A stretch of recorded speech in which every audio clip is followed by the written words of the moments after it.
तो आज हमारे साथ है Kawalpreet Kaur. Kawalpreet, thank you for joining us. Kawalpreet all India student association की दिल्ली प्रेसिडेंट है और 27 अप्रैल को दिल्ली पुलिस ने इनका मोबाइल फोन जब्त किया है। जो उन्होंने बोला है जो दिल्ली में दंगे हुए थे उन उस केस से रिलेटेड उन्होंने इनका फोन लिया है। तो कवलप्रीत, अगर आप हमें थोड़ा सा बताएं कि ये पुलिस कब आई, कैसे आई, उन्होंने बोला क्या आपको जब आप गए थे उनसे मिलने? 27 को मंडे को, इस सोमवार को दिल्ली पुलिस के लोग मेरे घर पे आए थे, स्पेशल ब्रांच के। और उन्होंने, मेरी आंटी जो वहाँ रहती हैं, मेरा जो ऑफिशियल एड्रेस है, उन्होंने उनको कहा कि कवलप्रीत से मिलना है। और जब मैं वहाँ गई और मैंने उनसे पूछा कि आपको क्या चाहिए, और आप ऐसे ही, जब पूरा सरकार कह रहा है कि कोरोना वायरस का टाइम है, घर से बाहर मत निकलो, आप अभी क्यों आए हो, और हमारे घर के लोग भी जो बुजुर्ग हैं उनकी भी हेल्थ पे एक थ्रेट है, इस टाइम पे पैंडेमिक की सिचुएशन है, और मुझे लॉकडाउन में आपने बुलाया है यहाँ पर, बेटर आप मुझे कॉल कर लेते, आपको क्या ज़रूरत है। तो उन्होंने कहा कि वो मेरा फ़ोन लेके जाना चाहते हैं। और मैंने जब रेफरेंस पूछा कि किस चीज़ के लिए नोटिस है आपके पास, क्या इन्वेस्टिगेशन है, तो उन्होंने मुझे ये बताया कि जो दिल्ली दंगे हुए थे उसमें वो एफआईआर जो इन्होंने मार्च के महीने में किया है, जिसमें मैं नेम्ड नहीं हूँ, उस केस के लिए वो मेरे फ़ोन में इन्वेस्टिगेशन करेंगे और मेरे फ़ोन को फॉरेंसिक जांच में भेजेगा, जो भी है।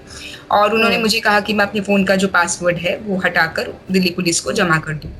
तो उस टाइम फिर मैंने अपना फ़ोन उनको दे दिया और उनसे एक सीज़र जो रिपोर्ट होता है, क्योंकि मैं खुद लॉ की स्टूडेंट हूँ, तो मैंने उन्हें कहा कि आप मुझे प्रोवाइड करिए, और फिर उनसे मैंने वो रिपोर्ट ली।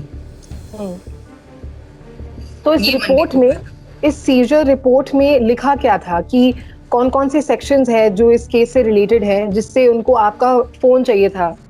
मैंने जब पूछा, जब मैंने वो सीजर रिपोर्ट देखा, इनफैक्ट, तो उसमें यही सब एक्ट लगा हुआ है, जो कि बहुत ड्रेकोनियन एक्ट है, टेरर एक्ट्स हैं जो, और आर्म्स एक्ट है। कौन से एक्ट्स है, कौन सी सेक्शंस है? यूएपीए एक्ट उसमें लगा है, जो कि अनलॉफुल एक्टिविटीज प्रिवेंशन एक्ट है, जिसको पिछले साल अमित शाह ने और ज्यादा मजबूत बना दिया है।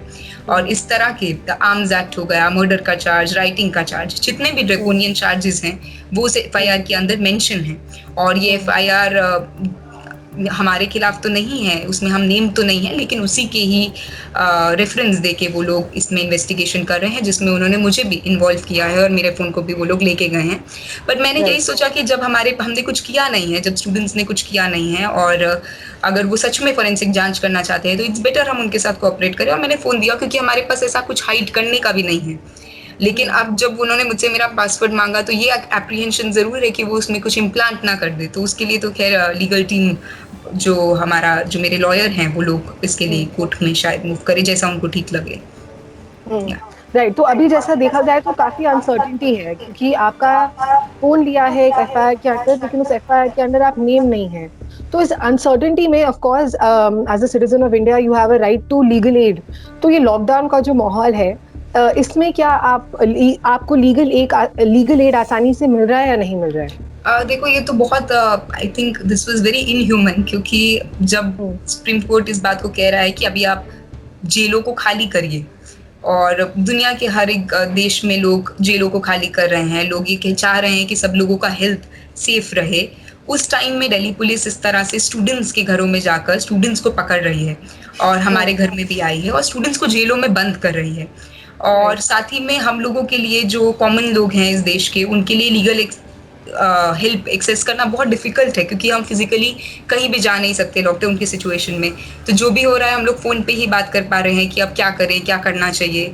और दिल्ली पुलिस जिस तरह से उसने मेरे घर पे आकर विजिट किया, रेड किया, वो चाहे तो मुझे फ़ोन भी कर सकता था, मुझे बता सकता था, या वो वेट कर सकता था, ऐसा भी नहीं है। उन्होंने इन्वेस्टिगेशन पहले नहीं किया, अभी जब लॉकडाउन का पूरा सिचुएशन है, इमरजेंसी सिचुएशन है, तो वो घर घर जाकर अब कह रहे हैं कि हम इन्वेस्टिगेट करना चाहते हैं। तो ऑफकोर्स हम लोगों के माइंड में बहुत सारे डाउट्स हैं, लेकिन और हम लोगों को कुछ भी हेल्प एक्सेस करना बहुत डिफ़िकल्ट है। और आई थिंक शायद वन रीज़न यही हो कि इसीलिए वो इस टाइम पे आ रहे हैं, ताकि हम लोग जो हैं कमज़ोर पड़ जाएं, हम लोगों को कोई सेफ गार्ड ना मिल पाए, हम अपने लॉयर्स को या लीगल हेल्प को एक्सेस ना कर पाएँ ईजिली। क्या आपको लगा था कवलप्रीत कि ऐसा होगा आपके साथ? क्या इसके पहले क्या पुलिस आपसे मिली थी? देखिए, लास्ट मंडे को, not this Monday, not on 27th, last Monday Delhi police के 6 लोग स्पेशल सेल के मेरे घर पे आए थे, और मैं वहाँ रह नहीं रही, तो उन्होंने यही कहा कि कवलप्रीत कहाँ है। जब घर वाले भी, क्योंकि सब नॉर्मल परिवार है, गवर्नमेंट जॉब करते हैं सब लोग, उन्होंने कहा कि आपको क्या काम है, आप उसका नंबर तो सबके पास है, उन्होंने मेरा नंबर उनको दिया कि आप इसको कांटेक्ट कर लो, और उनके पास ऑलरेडी मेरा नंबर था, बट उन्होंने मुझे कॉल नहीं किया। फिर उन्होंने मेरी मदर का नंबर भी दे दिया कि आप इसको कांटेक्ट करके पूछ लो, बट मुझे फोन नहीं आया, और 1 हफ्ते तक मुझे फोन नहीं आया। फोन आता तो मैं उनसे बात करती। फिर वो दोबारा, आपकी माँ को कोई फोन किया? मेरा फोन नहीं आया, और फिर वो दोबारा मेरे घर 1 हफ्ते बाद आए, और मैंने सोचा कि अब इट्स बेटर कि मैं खुद जाकर वो लोग जो चाहते हैं मैं उनसे बात करूं, क्योंकि ऐसा छुपाने का कोई बात नहीं है। तो वो लोग शायद चाह रहे थे कि वो एक सरप्राइज दें, घर पे आए, और शायद ये एक और हैरिस करने का एक टैक्टिक है, और उन्होंने उसी को ही अपनाया। उसके अलावा अभी तो काफी लोग, जो हम लोग न्यूज में खबर पढ़ रहे हैं, उसमें यही है कि बहुत सारे स्टूडेंट्स इस टाइम में अरेस्ट हो रहे हैं, और इसी एफआईआर के अंदर जामिया के 2 स्टूडेंट्स अरेस्ट हुए हैं। और मुझे मेरा जो फोन लेके गए हैं वो भी इसी के अंडर ही, इसी एफआईआर की इन्वेस्टिगेशन में ही लेके गए हैं। आपसे कि आपका इन्वॉल्वमेंट कितना था एंटी सीए प्रोटेस्ट में? क्योंकि जैसे आपने बोला कि ये एक लिंक बनाया जा रहा है एंटी सीए प्रोटेस्ट और दिल्ली के दंगों के साथ, और दिल्ली पुलिस ऐसे एविडेंस बना रही है अभी, तो आपका क्या, आप कितने इन्वॉल्व थे एंटी सीए प्रोटेस्ट में?